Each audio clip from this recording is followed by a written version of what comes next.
Joj, ljudje božji.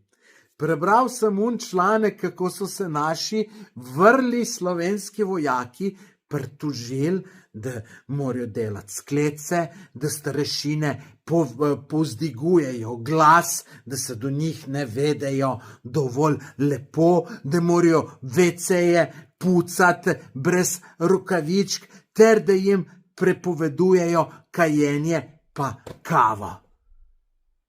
In to naj bi bili poklicni vojaki, ki nas varujejo. Ja, glejte, jaz se ne počutim več varnega, če imamo tako vojsko. Mislim, glejte, tu je čist brez veze, da imamo tako vojsko. Tu samo denar, jaz ti, ki gledaš tole denar stran, mečemo za njih. Kakšna vojska, da bo jokal, ki mora sklece pa počepe delati.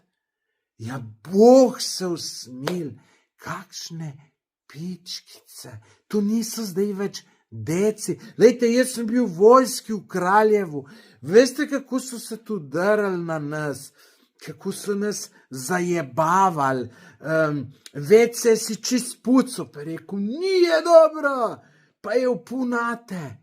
In veste, kaj je moč človeka? Der se ti name.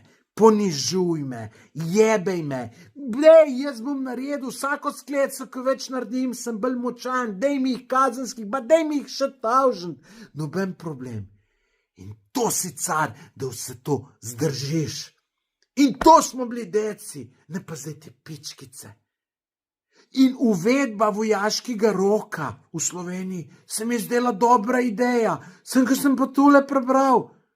Sem rekel, kakšen vojaški rok. Se tu bi cajtangi samo tu pisali, kako so bogi, se bi pritoževali vse posod. Jaj.